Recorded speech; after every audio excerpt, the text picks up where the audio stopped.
What is going on, everybody? Thanks for checking into our latest TDR Trade to Black podcast. As we said over the last week and a half, this is a big week this week for a lot of big name guests on our podcast, including some politicians and some big name executives here in the cannabis space. And today's show is no exception as we bring in David Klein from Canopy Growth. But first up, let's welcome in Anthony Varel, co-host here at TDR's Trade to Black. Good to see you. And got a big week as we continue to roll. Yeah, it's definitely been a big week. I know we had a couple announcements from Canopy in the last couple of weeks, so I'm pumped to get David on and start to go through those so we can get some context and kind of set the pace going into earnings in the back half of the year or end of the year. Indeed. Sure, we're in the last quarter already. Yeah, and I know a lot of people are highly anticipating this interview. So let's welcome in the CEO back to the podcast of Canopy Growth, which trades on the NASDAQ under the ticker symbol CGC. David Klein, good to see you again. How are things? Things are great. Good to be back, guys. Yeah. How's the summer been? Few things going on, but we'll get into that in a little bit. But lots going on with the overall industry. But we're T-minus less than 2 weeks away from the U.S. federal election. You're in New York City right now. But is there a lot of talk, buzz? And I'm sure there's a lot of people anticipating who's going to win and what kind of effect this potentially could have in our industry, the cannabis space. But what are you seeing and hearing? You know, it's just such an exciting time where cannabis is being talked about everywhere. It's on the ballot in several states. Both presidential candidates are supportive of cannabis reform, and this is what we all live for, really. Yeah. Well, lots to dive into because you guys have made some pretty big announcements over the past 6, 7, 8 weeks. And first up, I want to begin. Let's begin with obviously the news with Wana Brands and the closing of the acquisition by CUSA. Congratulations, by the way. So first off, when you look at this, like, what will be some of the immediate implications of the transaction in totality as it relates to, the overall operating structure of CUSA? Yeah, the real important thing for me is we get to start, the CUSA team gets to start operating like a real business. Yes. Up to this point, they've been all, disparate businesses. And if you go back, we've been talking about Canopy USA for years now. Yeah. And so, if you're our investors and even some of our employees, they're like, hey, when is this all going to happen? It's just taken a long time to get through the regulatory hurdles and then get ourselves so that we can actually close the business and then do the fun thing, which is run it like a business, which is really where Wana and Jetty are as we sit here today as a result of this recent closing. So closing that and starting to really run it like a business, like what are the next dominoes to fall? I mean, is there integration between the firms being Acreage, Jetty, and Wana? Are you looking to, create cost savings that'll then be reflective in the numbers and streamline the business? Also, is it contingent on the official closing of Acreage is the one that still has the tranche to close? Are you waiting on that, or now that Wana's closed and Jetty's closed, it's kind of like go time and you can start to streamline that operating structure of CUSA? Well, look, it's go time from the perspective of, going to market with a single wholesale force in the states that we're in together with Wana and Jetty. We've launched the Wondrous site for hemp-derived products. And so, we can drive that really hard. We still do have to close Acreage. We'd said before that we would get that done in the first half of next calendar year. Yeah. We're hopeful to get it done, in the early end of that range. And that's when we get to see real synergies, because then you have the public company costs that are associated with Acreage trading on an exchange goes away. And that's where there's critical mass that we can really bring all three of the companies together and get some cost synergies. But at the end of the day, the real value is going to come from the top line synergies, being able to go into retailers with Wana as an offering, with Jetty as an offering, with Superflex as an offering, with Stores and Bickle as an offering. That's really how we see the branded play coming together. So Acreage, we're looking at 2026. Have you seen some of those Ohio numbers only in the first 2 months? Pretty staggering to say the least, right? Yeah. So just to be clear, we're closing it first half of 2025 And I meant to say 2025. Apologies. I'm actually in Acreage's office right now. We're trying to make that happen as soon as we can. Yeah, when we look at the individual markets, I would say, and it's not just us, we're hearing this from everybody. Ohio is opening more slowly than everyone expected, Yeah. just because we don't have full up adult use regs that haven't even been promulgated yet. But it's going to be a good market. I mean, it already is a good market, but it's going to be a big market over time. We need to get that regulatory process to reach completion. Yeah. A big part of the story with CUSA as it relates to Canopy is being able to see the unconsolidated numbers that are being reported on a quarterly basis, let's say at a later date. Is that date going to be, let's say, past the complete amalgamation of the assets once acreage closes, or could we potentially see the unconsolidated numbers reported before then on the queue? Yeah, so the cleanest way for us to go about that is when acreage closes, because then we actually have the critical mass of the publicly traded company, and then Wana and Jetty. We understand that the market is very interested in those numbers. We have some analysts that have done some deep dives on what CUSA could look like, or what CUSA does look like at this point. We'll be able to see the public touch points when acreage produces their results, and so. But look, my goal is to get this so it's real simple for our investors. They can look at the Canopy USA P&L and quite frankly the balance sheet and say, hey, I really like that business. Yeah. Trust me, being a cannabis investor, a lot of the big part of the conversation whenever you bring up edibles forever has been, well, what is Wana doing numbers wise? So I mean, that is definitely one of the main points of the lure with getting those unconsolidated numbers out there. We can finally look under the hood as to like the size and scale that Wana has in the States. When we look back probably 10, 11 months ago, there was always concerns with some of the investors just regarding debt. You guys made news last week where you announced a $100 million prepayment of the senior secured term loan, which now extends the entirety of the loan's maturity to December 2026. With that, you knocked off a significant chunk of debt. And with this announcement, I guess, how would you best describe your cash burn moving forward and how it ultimately strengthens the overall capital structure of the business? Because this was a big announcement. Yeah, look, our balance sheet's in really good shape with nothing due prior to that, end of 2026 date. Okay. We're kind of in that position now where we can be maybe a little bit more aggressive from an investment standpoint in our business to try to grow that big profit pool in the U.S. Huge. So you do see when we're talking about growth for the overall company, you are looking to the U.S., let's say superseding the international markets such as Germany, Oz, et cetera. That focus would be, let's say, core to the United States moving forward. Yeah, look, I mean, if we're objectively looking at all of the markets, our Canadian medical business is quite profitable. Our international businesses are quite profitable. But the sheer scale and profitability that's available in the U.S. simply dwarfs all of those other considerations. So it's not that we're not looking at ways to drive growth in those areas, because we are. But when we start looking at maybe deploying our balance sheet to drive growth, our first choice would be in that U.S. market. Yeah. CEO for a little over 5 years. How would you best describe this calendar year of 2024? Because I know when we actually started speaking to you more and more back in February, there was a lot of work that needed to be done. And, announcements like this obviously steer things in the right direction. I think there's still a lot of things that still need to be figured out. But in the due time, things seem to be progressing in the right direction. But how would you best describe this calendar year and how, you view it?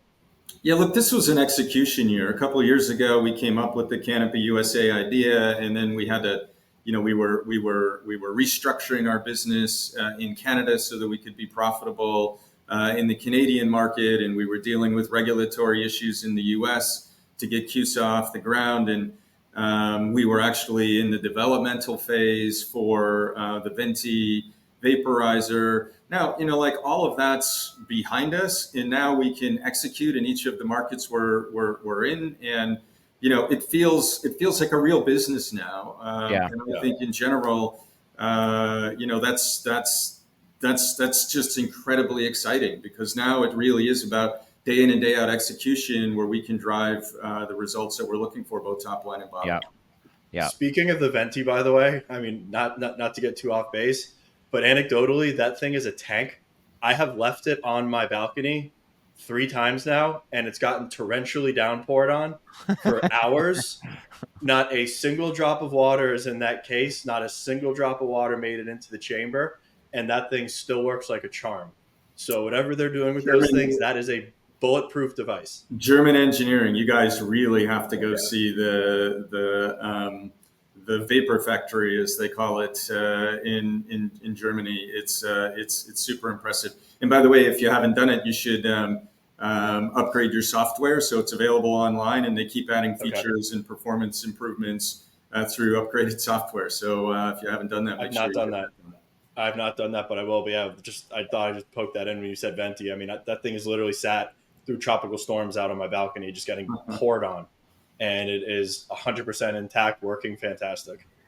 David, he's a pro at like endorsing there. I just thought the way he just brought that in conversation wise, it was almost like Happy Gilmore when he was bringing up Subway sandwiches. It was so smooth, nonchalant. I like the way you said that, Anthony. I'm a I'm a tech and product junkie, and I mean, I don't mind paying for quality Yeah. as far as I'm concerned. And I know that we obviously have the relationship. I know that I've talked about the device a lot. It's the best smoking apparatus that I've ever used to consume Yeah. flower. It's consistent. It makes the lifetime value of my flower longer as I'm using less of it. It tastes good, and it's a great consumer experience. I mean, I can't say more great things about that device. Yeah. It truly is a great smoking device. How do you build a brand? Make sure it's good, right? Yeah. On a look, there's a lot of stuff going on, obviously, with this industry. It's moving. You guys made a big announcement back in mid-August, where the company announced and you announced that you're going to be retiring at the end of this fiscal year, which is March of 2025. This, I'm sure, was not an easy decision that was made. Why was the decision? Why does it make sense now? Well, for a couple of reasons. So, and you're right. It's a life decision. So it's not a simple decision. And I like what we have here at Canopy a lot. I love the people and the brands that we have. But for me, it really was to, you think about how do you set your company up for success, and then success when you're no longer here. And so I wanted to plan an exit that was very Yep. planful, that gave the company time to respond and get everything in place that needs to be in place in order to have a smooth transition. And for me, it felt like when I started this journey with Constellation back in 2017, we thought that we're really smart in that cannabis would be legal, federally legal in 2023. Clearly, that didn't happen. I'm not sure when that ever happens.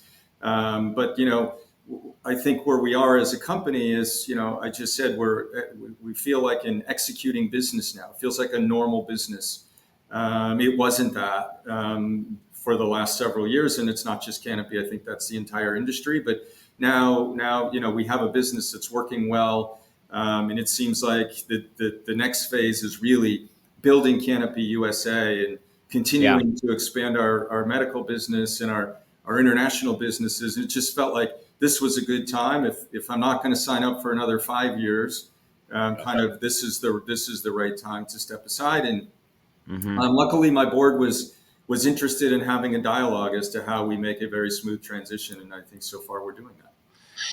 You'd mentioned legalization when you started this. You thought it would happen by 2023. You're not alone in this. I think there's a lot of executives that felt like it would be legal by now. You and I have had a lot of conversations about that, Anthony. Look, because of that and has been delayed, stocks have been hit hard across this industry, and Canopy's no exception during that time. There are frustrated retail investors out there that look at this and say, they judge one thing and one thing only. I think it was crazy expectations as to where these stock prices and share prices were in the early days of this industry. But as a result, it's been a downtrend for the overall space. Well, when you look back at your tenure, you just say it's a real operating efficient company now. What's the main message that you want to share to investors today about just the company moving forward and what you're leaving behind? Look, there was a ton of hype in this space back in 2017, 18, 19, right? And people had a reason to be excited about the industry, maybe not so sure where they should invest. And so they invested kind of based on names and promises and so forth. I would say if you believed in the industry then, you should have much more conviction right now. This is a real industry. This is an industry that is going to continue to beat people's expectations in terms of consumer overall consumption, consumer spend, categories that we can get into: pain, sleep, anxiety, as well as rec use. We're just scratching the surface in the industry. And, I feel that Canopy as a company is now a strong executing business that can take advantage of that industry. And so if you are an investor, and I appreciate the frustration, trust me, I very much share it myself. If you believed in investing in the industry and in Canopy in 2017 or 18, you should love the ability to invest in the industry today, where you now have a clean business, a clean balance sheet, a really solid operating environment with a strong foothold in the markets that matter. Yeah. And a beat up stock. Like this is the opportunity time. Yeah. I want to take one question from one of our viewers. He writes, why was it better to pay $100 million early instead of buying back $100 million worth of shares, and whether you see buybacks in the future? So first off, before we even answer that, there's no buyback program currently in place. And I do believe that as the board of directors decision. But as far as paying down the $100 million, from my understanding, it allows you to push back, obviously, the loan date to December 2026. And if you pay another $100 million, if I'm correct, it pushes it back even further to, is it April 2027? Yeah, that's correct. And so for me, cleaning up the balance sheet is kind of that job one for allowing us to then look at making other investments using our equity as currency for those investments. But we need to have our balance sheet in a better spot, and now we feel that we are. Okay. And the cost savings, the quarterly cost savings from that were $14 million. Not quarterly, annualized. Cost savings were $14 million, correct? That's correct. Okay. So you're still in the position till end of March 2025. Is it the end of March of 2025, or is it until somebody actually is replaced? And I'm assuming you're assisting with that process? Yeah. So as soon as someone's put in the role, they'll assume the CEO role, and I'll support them through the end of the fiscal year, just so we have a really good transition. We want to. There've been a lot of senior executive changes in the cannabis space over time. We want to make sure this goes as smoothly as it possibly can. Yep.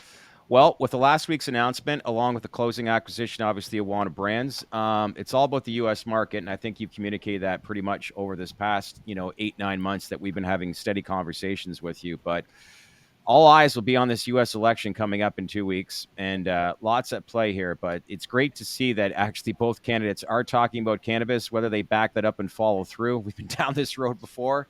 But let's hope we get some sort of movement legislation-wise these next couple of years, because like you said, 2023, last I checked, was almost 2 years ago now. Right? Look, everybody wants, the voters on both Republicans and Democrats want cannabis legalized in some way, shape, or form.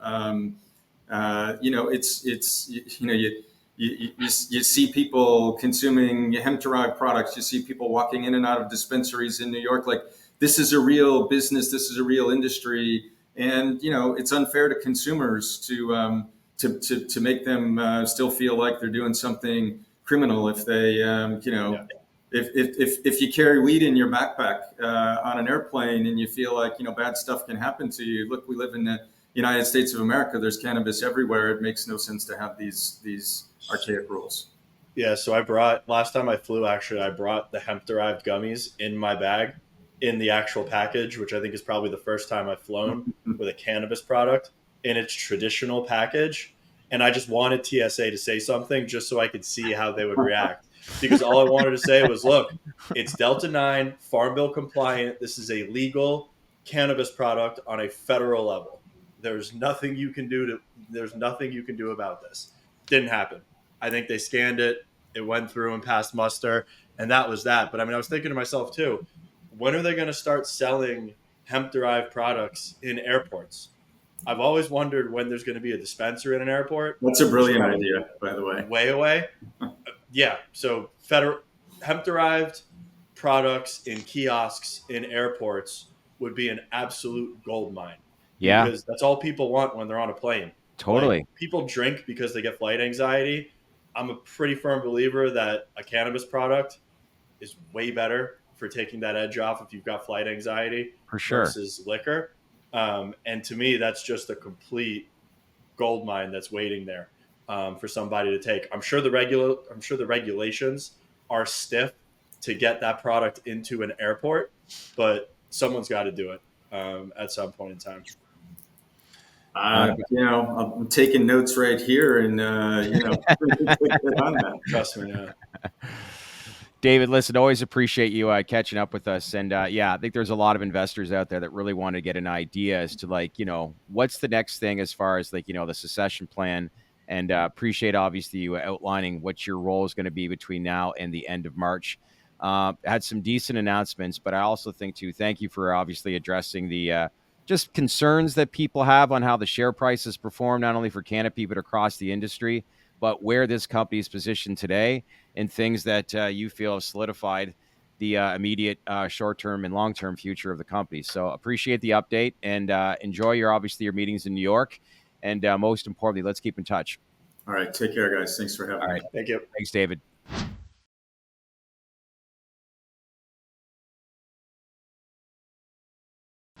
Hey, everyone. Thanks for watching our latest podcast. What'd you all think? Is there any information that we're missing? Is there anything you want us to cover? As these industries heat up, we're getting access to more and more big hosts. So let us know the questions that you want us to ask for you. As usual, smash that like button. We want this to go viral. Click on that bell for all notifications for the latest interviews that we're doing. And as usual, let's build this community. Subscribe to our channel because we appreciate it, because we wouldn't be here without you. Thanks for watching, everyone.